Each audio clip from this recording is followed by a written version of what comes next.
درود شریف اللہم صلی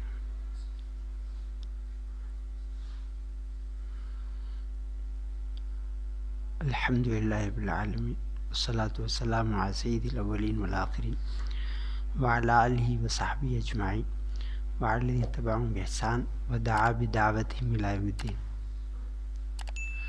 قال اللہ تعالی فی کتاب العزیز اعوذ باللہ من الشیطان الرجیم بسم اللہ الرحمن الرحیم.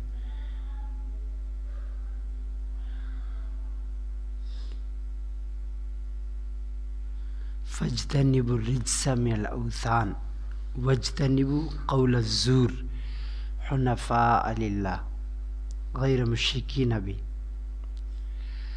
وقال رسولنا العظم صلی اللہ علیہ وعلى آلہ وصحبہ وسلم اجتنبوا السبع الموبقات. قالوا وما هن یا رسول اللہ؟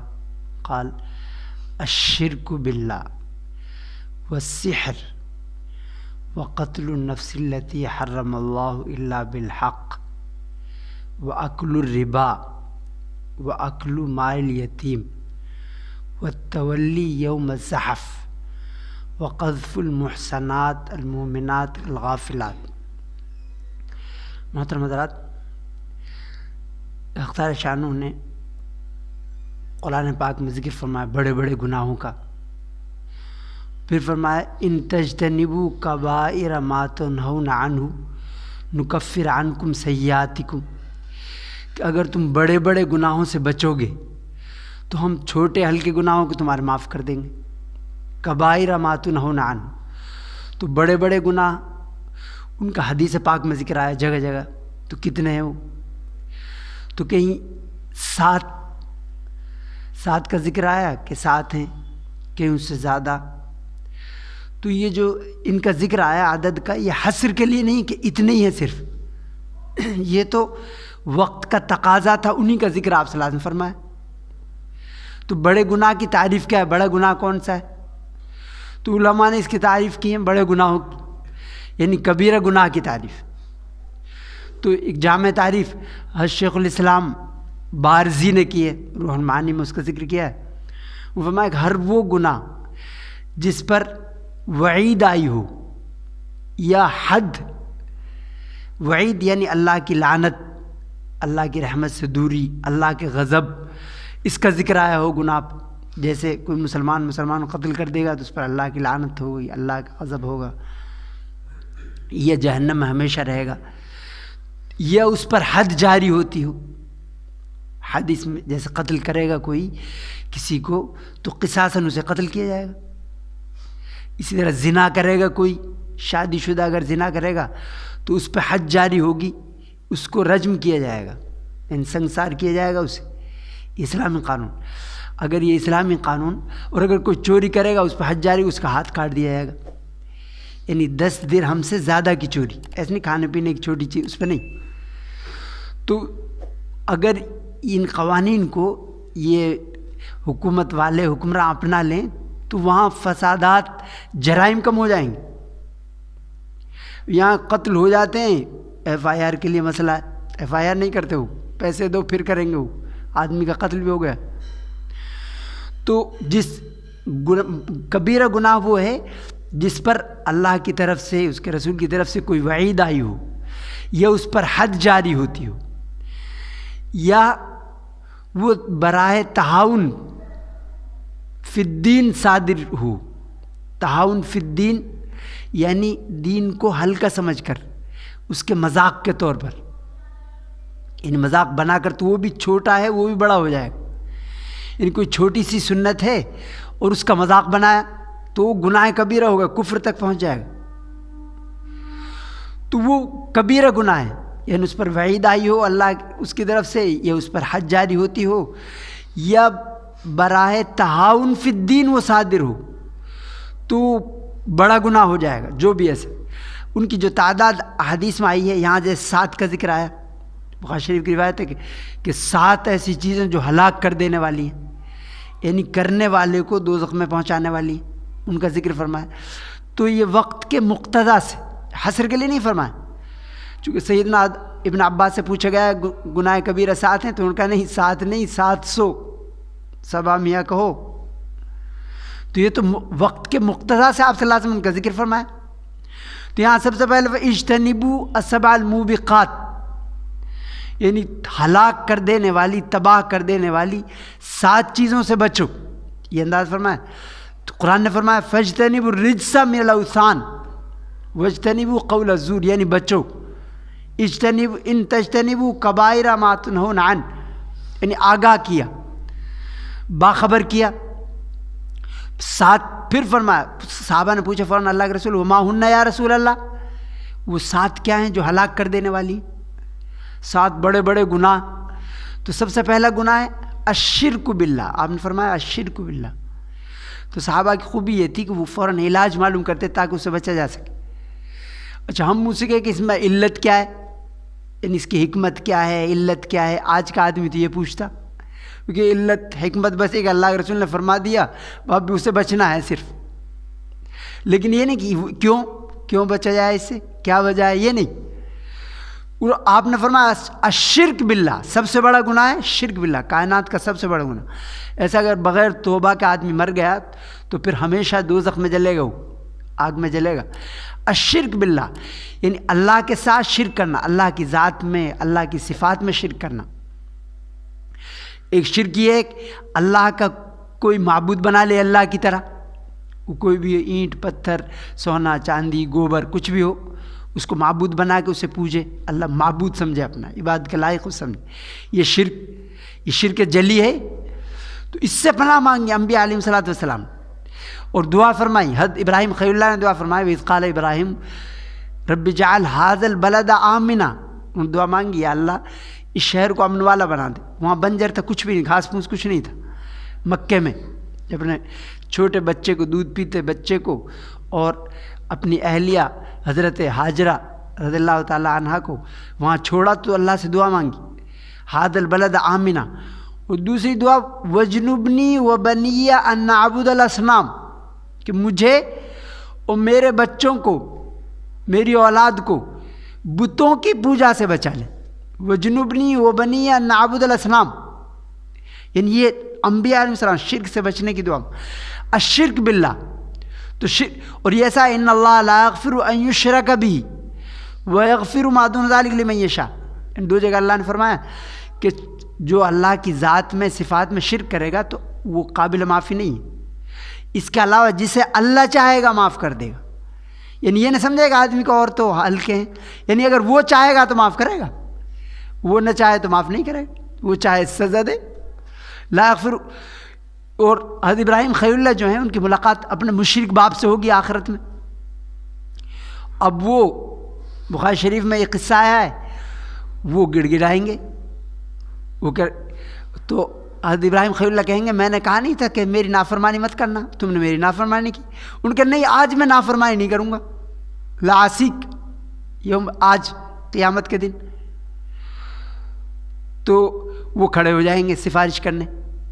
تو اللہ فرمائے گا کہ میں نے کافروں پر جنت کو حرام کر دیا ہے، حرمت الجنہ علی الکافرین، اور اسے بجو کی شکل میں تبدیل کر دیں گے.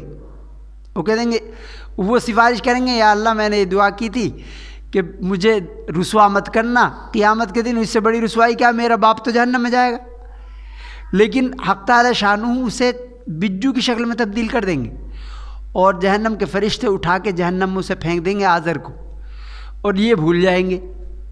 ایک ماتا تحت رجلک پوچھیں گے تمہارے پیروں میں کیا ہے، وہ بھول جائیں گے میں کس لیے کھڑا ہوا تھا.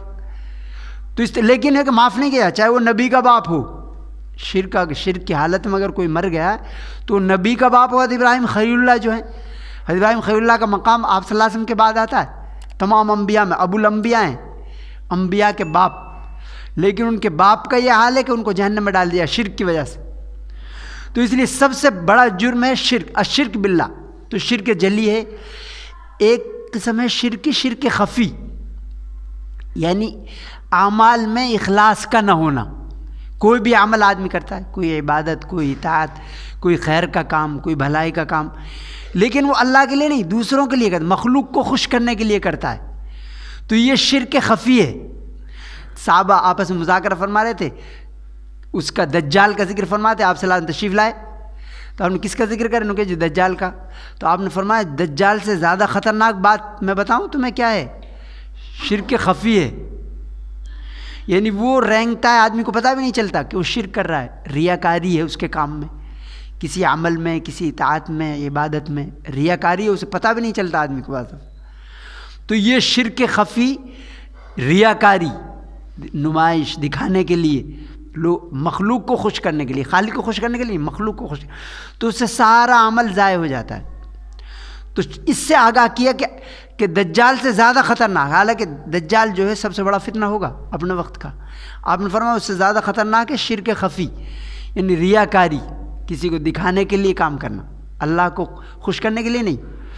تو الشرک باللہ سب سے پہلا گناہ ہے، الشرک باللہ.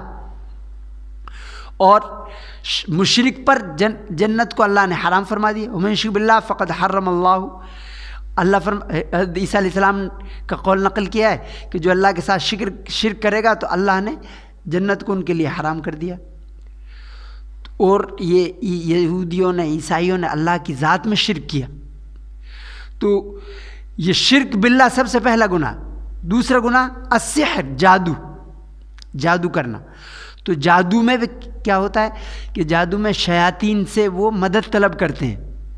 تو جادوگروں نے یہ بتایا کہ وہ قرآن پاک کو کیچڑ میں ڈالتے ہیں، یہ گوبر اس پہ لگاتے ہیں، پھر مدد ملتی ہے شیطانوں کی، شیاطین کی، پھر دوسرے کو نقصان پہنچاتے ہیں. یہ بھی چونکہ کفر ہے اس لیے یہ بھی بڑا گناہ، شرک، کفر، شرک کے بعد اس کا ذکر فرمایا سحر. اور یہ یہودی جو ہیں وہ کہتے ہیں سیدنا سلیمان علیہ الصلاۃ والسلام جو اللہ کے نبی ہیں، اللہ کے خاص بندے ہیں، کہ وہ جادوگر تھے. نبی نہیں مانتے یہودی ان کو، حضرت سلیمان علیہ الصلاۃ والسلام. تو قرآن پاک نے ان کی تردید کی، اس کا کھنڈن کیا، فرمایا وما کفر سلیمان، یعنی سلیمان علیہ الصلاۃ والسلام نے کفر نہیں کیا جادو کر کے. ولکن الشیاطین کفروا یعلمون الناس السحر، لیکن شیاطین وہ کفر کرتے تھے، لوگوں کو جادو سکھاتے تھے. یعلمون الناس السحر. تو سیدنا سلیمان علیہ الصلاۃ والسلام جادوگر نہیں تھے، وہ شیاطین تھے، وہ جادو سکھاتے تھے. پھر فرشتے بھیجے گئے ہاروت ماروت، وہ جادو سکھاتے تھے. اور جادو سکھاتے وقت وہ بتا دیتے تھے انما نحن فتنہ فلا تکفر، کہ ہم تو امتحان کے لیے ہے، اب تم کفر مت کرنا، یعنی جادو کے لیے کفر مت کرنا، جادو سیکھ کر. اور وہ سیکھتے تھے وَيَتَعَلَّمُونَ مَا يُفَرِّقُونَ بِهِ بَيْنَ الْمَرْءِ وَزَوْجِهِ، یعنی میاں بیوی کے درمیان تفریق کرتے تھے. آج وہ بہت سے لوگ کیا کرتے ہیں، وہ گنڈے ایسی باتیں میاں بیوی میں تفریق کے کرتے ہیں تو وہ گناہ ہے. وہ کوئی ایسا کام بتائے کہ میاں بیوی میں تفریق کے، تو وہ بڑے گناہ کبیرہ ہے. کوئی ایسا وظیفہ بتائے، کوئی ایسا تعویذ گنڈا دے کہ میاں بیوی میں تفریق ہو جائے، علیحدگی ہو جائے، یعنی بغیر معقول وجہ کے. اگر معقول وجہ ہے تو آدمی دارالقضاء میں جائے، اس میں خلا لے، اگر زندگی ساتھ نہیں چل سکتی. لیکن یہ کہ میاں بیوی میں تفریق کرنے کا وہ جادو، اٹکلیں، دوسرے کو پریشان کرنا، ایسے تعویذ کرنا، ما یفرقون بہ بین المرء وزوجہ، تو اس کو بھی اسی لیے فرمایا کہ یہ بھی کفر کے قریب ہے، اس میں بھی کفر کیا ہے، کفریات سے، شیاطین سے مدد حاصل کی جاتی ہے. تو السحر.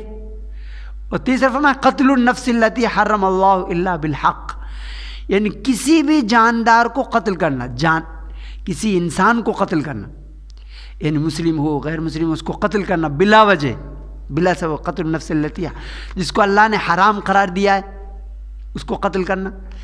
الا بالحق، مگر حق کے ساتھ. حق کے ساتھ مطلب قصاصاً قتل، اس نے قتل کر دیا تو اس کو قصاص میں قتل کیا جائے گا، اسلامی حکم یہ ہے. یا حداً قتل کیا جائے.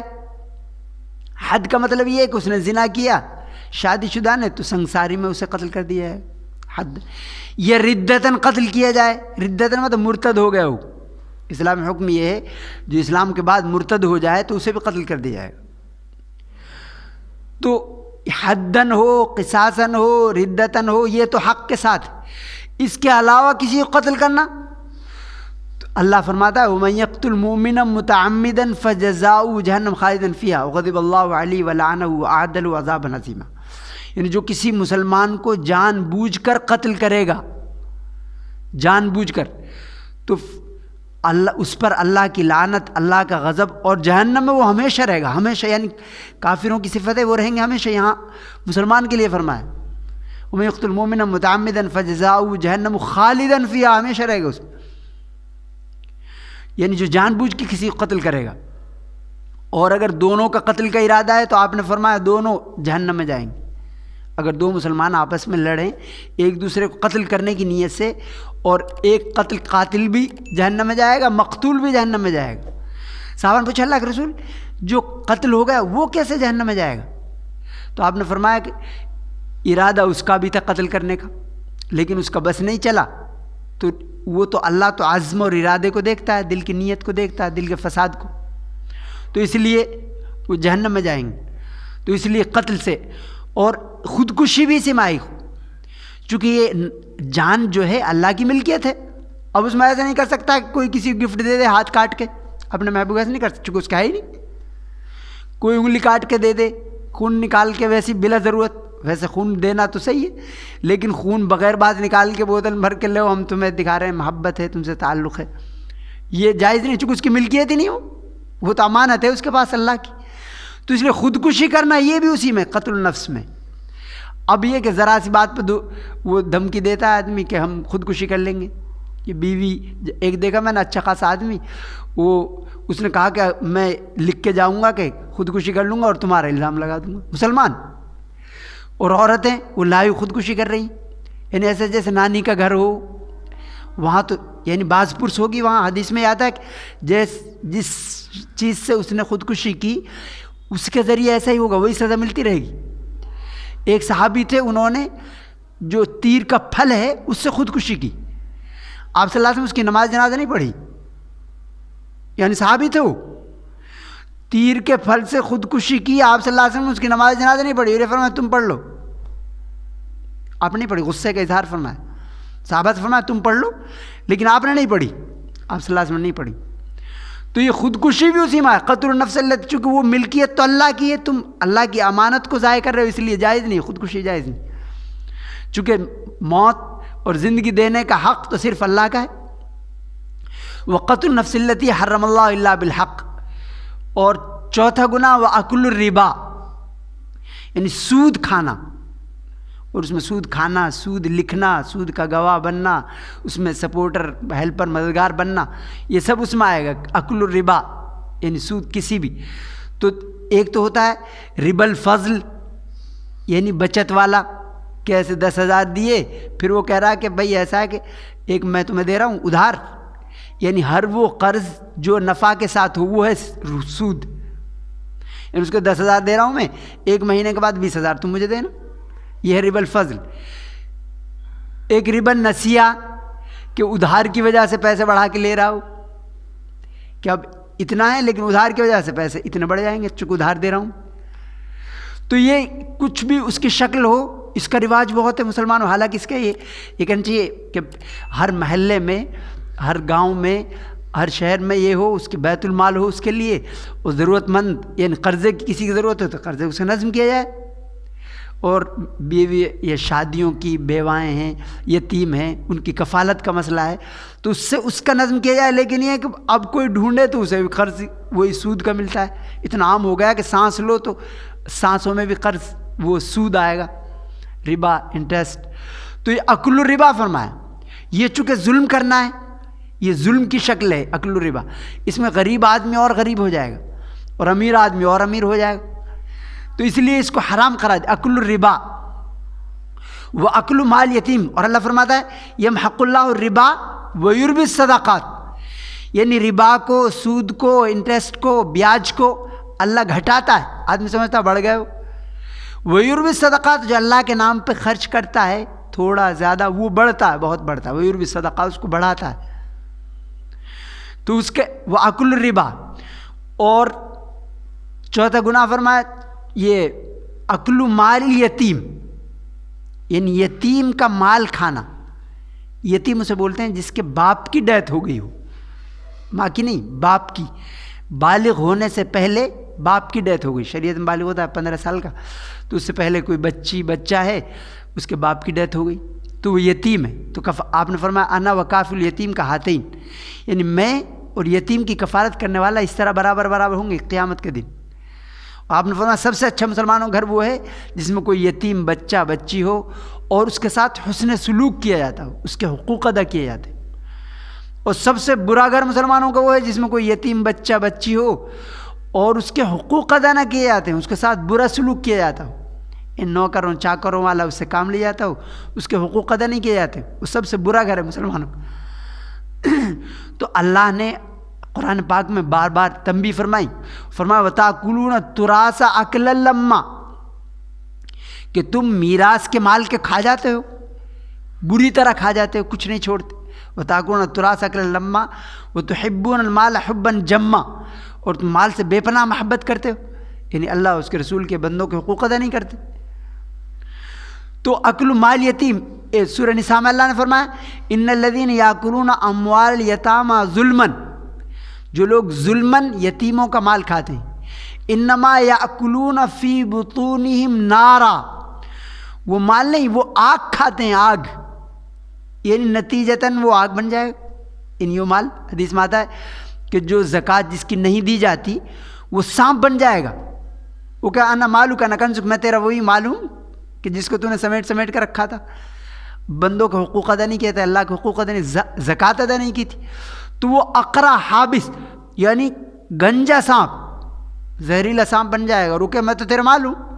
تو آج تو آدمی بڑی بے پناہ محبت کرتا ہے مال سے، رکھتا ہے اسے، اس میں اللہ کے بندوں کے حقوق ادا نہیں کرتا، کل یہی سانپ بن جائے گا، خطرناک بن جائے گا، یعنی یہ تو عذاب بن جائے گا ہمارے لیے، آفت، جسے ہم مزے کی لذت کی چیز سمجھتے تھے وہ ہمارے لیے عذاب کی چیز بن جائے گی، آفت جان، مصیبت بن جائے گی۔ تو اللہ نے یہاں فرمایا کہ وہ آگ بن جائے، وہ آگ کھا رہے ہیں، انما یاکلون فی، اپنے پیٹوں میں وہ آگ بھر رہے ہیں، فی بطونہم نارا وسیصلون سعیرا، اور دہکتی ہوئی آگ میں ہی وہ داخل ہوں، یعنی مال نہیں، وہ یتیموں کا مال کھانا وہ آگ کھانا ہے۔ تو اس لیے ان کے اکرام کا حکم دیا، یتیموں کا اکرام کرو، کلا بل لا تکرمون الیتیم، کہ تم یتیموں کا اکرام نہیں کرتے۔ اکرام جیسا آدمی پی ایم کا، سی ایم کا، ڈی ایم کا کرتا ہے، اس طرح اکرام، یعنی یہ نہیں یتیم خانہ بنا دیا چھوڑ دیا، اب یہ بھی نہیں دیکھتے وہاں کھانا وانا ہے کہ نہیں ان کے پاس، یہ ان کا اکرام کرے، اور یہ یتیموں کا، بچیوں کا ان کا اہتمام کرے، ان کے اخراجات، ان کی کفالت کا اہتمام کرے، اور اس سے سماج اپنی ذمہ داری سمجھے، ورنہ پورا سماج گنہگار ہوگا۔ واکل مال یتیم، اور ایک گناہ فرمایا وَالتَّوَلِّ یوم الزحف، وَالتَّوَلِّ یوم الزحف، یعنی جنگ کے دن جب حربی کفار مشرکین سے جنگ چھڑ جائے مسلمانوں کی، حربی وہ ہیں جو جنگی کرنے کے لیے آئے، یعنی مستامن اور معاہد نہیں، یعنی جن سے معاہدہ ہے اور جن امن لے لیا گیا ہے وہ نہیں، یہ وہ لوگ جو حربی ہیں، انہوں نے حملہ کر دیا عزت پر، آبرو پر، مال پر، فرائض پر، مسلمانوں پر حملہ کر دیا حربیوں نے، اب ان سے جنگ لڑنا فرض ہو گیا۔ وہ تولی یوم الزحف، تو زحف کے دن بھاگنا، پیٹھ دکھانا مسلمانوں، اس سے ایک آدمی ایک بھاگے گا دوسرے کی ہمت ٹوٹ جائے گی، وہ بھاگیں گے سب، تو اس لیے اس کو حرام قرار دیا، یہ گناہ کبیرہ۔ قرآن میں فرمایا یا ایھا الذین آمنوا اذا لقیتم الذین کفروا زحفا فلا تولوہم الادبار، سورہ انفال میں، جب تمہاری مٹبھیڑ ہو جائے حربیوں سے، کفار سے، کافروں سے، زحفاً، اور دو بدو آمنا سامنا ہو جائے، فلا تولوہم الادبار، تو تم پشت مت پھیرنا، چونکہ جان تو اس کی ہے، اس کے لیے آدمی جان سے گزر جائے، اسی کے لیے جان سے گزر گئے ہو جس کی جان ہے، فلا تولوہم الادبار ومن یولہم یومئذ دبرہ، اور جو اس دن پشت پھیر کر بھاگے گا، الا متحرفا لقتال او متحیزا الی فیہ فقد باء بغضب من اللہ، لیکن دو لوگ اس سے مستثنیٰ کیے، یعنی ان کو یہ اجازت ہے، ایک تو یہ کہ کوئی چال وہ چلے پینترا بدلنے کے لیے، یعنی وہ یہ سمجھے کہ بھاگ گئے پھر وہ تیار ہو کر آئے، یا یہ ہوا کہ وہ تو دگنے سے زیادہ ہیں، وہ جو حربی ہیں وہ دگنے ہیں، دوگنے سے زیادہ ہیں ان کی تعداد سے، تو پھر وہ جا سکتا ہے الی فیۃ، اپنی جماعت کے پاس، ان کو الگ کیا اللہ نے۔ اور اس کے علاوہ جو ہے یہ فرمایا فقط با بغضب من اللہ، اللہ کا اس پر غضب نازل ہوگا جو حربیوں سے مٹبھیڑ کے وقت پشت پھیر کر بھاگے گا۔ وماواہ جہنم، اس کا ٹھکانہ جہنم ہے، یعنی اس سے اچھا آدمی اللہ کی راہ میں جان قربان کرے تو جنت میں جائے، وماواہ جہنم، ورنہ تو وہ جہنم میں جائے گا، وماواہ جہنم والتولی یوم الزحف۔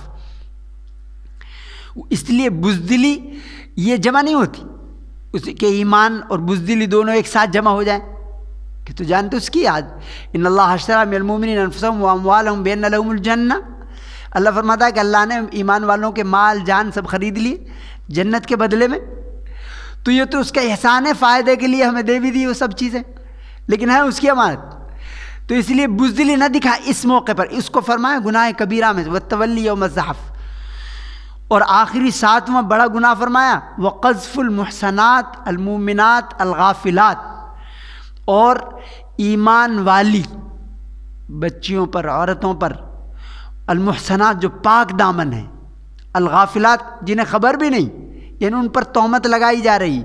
سیدہ عائشہ صدیقہ رضی اللہ تعالیٰ عنہ اس سب کی سردار ہیں، وہ سیدۃ المحصنات المؤمنات الغافلات، ان سورہ نور میں ان کا ذکر فرمایا اللہ نے، ان پر منافقین نے، کافروں نے الزام لگا دیے، تہمت لگا دی، یہی زنا کی تہمت لگا دی، اور ان کو پتہ ہی نہیں، ان کو یہ پتہ نہیں کہ تہمت لگا دی، سب جگہ منافق یہی چرچا کر رہے ہیں، میرا ہی چرچا کر رہے ہیں۔ وہ تو حضرت مستح جو ہیں، جو ان میں تھے الزام لگانے والوں میں، ان کی ماں ان کے ساتھ تھی، ان سے عزیزداری تھی ان کی، اب وہ ان کے ساتھ گئی، وہ ایسے ہی جاتے تھے رات کے وقت دور استنجا کرنے، تو وہ گئی تو اسے ٹھوکر لگی مستح کی ماں کو، مستح کی ماں کو ٹھوکر لگی تو اس نے لعنت کی اپنے بیٹے کو، اس نے کہا یہ تم نے کیا کیا، یہ تو بہت غلط کیا۔ ان کو بھئی وہ صحابی رسول ہیں، مہاجر ہیں وہ، اور حضرت وہ صدیق رضی اللہ تعالیٰ ان کی کفالت کرتے تھے حضرت مستح کی، اور تم نے اپنے بیٹے کو لعنت کیوں کی، یہ تو بہت غلط کیا تم نے۔ ان کا بیٹی تجھے نہیں پتا، اسے پتہ ہی نہیں تھا، سیدہ عائشہ کو یہ نہیں پتا، طبیعت بھی ان کی خراب تھی، یہ نہیں پتا کہ انہوں نے پورا پہاڑ الزام کا لگا رکھا ہے، ان کو پتہ ہی نہیں، یعنی ایک دم غافل۔ جب ان کو پہلی بار اس سے پتہ چلا کہ بیٹی تجھے نہیں پتا، وہ سب سے آگے اس میں کس میں آگے، اب انہوں نے بتایا کہ ایسے ایسے الزام لگا دی، اب تو ان کی اور طبیعت خراب ہو گئی، تو بستر سے لگ گئی۔ پھر ان کو سمجھ میں آیا کہ آپ صلی اللہ علیہ وسلم کا جو رویہ ہے کچھ بدلا بدلا سا ہے۔ جب ان کو سمجھ میں آیا کہ اس کی وجہ یہ ہے، انہوں نے فوراً اجازت لی، اپنے گھر چلی گئی، آپ صلی اللہ علیہ وسلم اجازت لے کر اپنے گھر، یعنی حضرت صدیق رضی اللہ تعالیٰ عنہ اور اپنی والدہ ام رومان ان کے یہاں چلی گئی، ان کے یہاں چلی گئی۔ اب ان کی طبیعت وہاں خراب، بستر سے لگ گئی، روتی بس خالی، یعنی ان کو پتہ ہی نہیں تھا کہ یہ سب کر دیا انہوں نے۔ تو اس میں یہ ہے، تو ان کو الزام لگانا المحصنات المؤمنات الغافلات کسی، اور اس کی سزا یہ نہیں صرف الزام لگانا، اس میں یہ کہ اگر وہ 4 گواہ نہ لائے تو پھر ان کو 80 کوڑے لگیں گے، ان تہمت لگانے والوں کو 4 گواہ، ان الذین یرمون المحصنات ثم لم یأتوا باربعۃ شہداء فاجلدوہم 80 جلدہ، سورہ نور میں فرمایا۔ یعنی سیدہ عائشہ کا احسان ہے مسلمانوں پر کہ اس کی برکت سے اللہ نے ان کی برات نازل فرمائی، یہ احکامات نازل فرما دیے قرآن میں، یعنی ان کی برات کے لیے یہ سب۔ اب جو اگر الزام رکھتا ہے ان پر تو وہ کافر ہو جائے گا، چونکہ اللہ نے تو برات ثابت کی سیدہ عائشہ صدیقہ رضی اللہ تعالیٰ عنہ، تو کچھ گروپس ہیں وہ تہمت رکھتے ہیں تو اس لیے وہ کافر ہو جائیں گے۔ تو اللہ فرماتا ہے کہ اگر جو کسی پاک دامن خاتون پر الزام لگائے گا پھر 4 گواہ نہ لائے تو پھر ان کو تم 80 کوڑے مارو، فجلدوہم 80 جلدہ، ولا تقبلوا لهم شہادہ، اور ان کی شہادت بھی نہیں قبول کی جائے، گواہ بھی نہیں بنایا جا سکتا اسے، ولا تقبلوا لهم شہادہ۔ تو یہ، اور وہ 4 گواہ ایسے ہوں جنہوں نے ایسا دیکھا ہو جیسے سرمدانی اور سلائی اندر ایک، یعنی ایسے نہیں کیسے دیکھا تھا، ایسے کلر کے کپڑے تھے ایسے نکلتے ہوئے دیکھا تھا، وہ نہیں، وہ گواہی نہیں۔ جنہوں نے دیکھا ہو خاص وہ عمل جو زنا کا عمل ہے وہ کرتے ہوئے دیکھا ہو، سرمدانی اور سلائی کی طرح یہ دیکھا ہو، تب اسے 4 گواہوں کی، اور اگر نہیں ثابت کیا تو یہ بہتان ہے، بہتان کی سزا ہے، کسی پاک دامن پر بہتان لگانے کی سزا ہے 80 جلدہ، 80 کوڑے، اور اس کی گواہی بھی نہیں مقبول نہیں ہے، مردود ہے۔ تو یہ وقذف المحصنات المؤمنات، اب بڑی آسانی سے آدمی باتوں باتوں میں کہہ دیتے ہیں تو یہ بڑا گناہ ہے، اور اگر اسلامی حکومت ہو تو 80 کوڑوں سے لگیں، لیکن ذرا سی لڑائی ہوئی کہ ایک دوسرے پہ الزام تہمت لگا دی، کوئی گواہ نہیں ہے، کوئی شہادت نہیں ہے، تو یہ بہت بڑا جرم۔ اس لیے ان گناہوں سے آدمی توبہ کرے، استغفار کرے، سارے گناہوں سے۔ اور اس کا ما آتاکم الرسول فخذوہ، کہ جو اللہ اس کے رسول صلی اللہ علیہ وسلم نے جو تمہیں احکامات دیے ہیں ان کو مضبوطی سے لے لو، وما نہاکم عنہ فانتہوا، اور جن سے منع کیا ہے ان سے رک جاؤ۔ ان سے بچاؤ کا یہ طریقہ ہے نجات کا۔ اللہ تعالیٰ مجھے اور آپ کو عمل کرے۔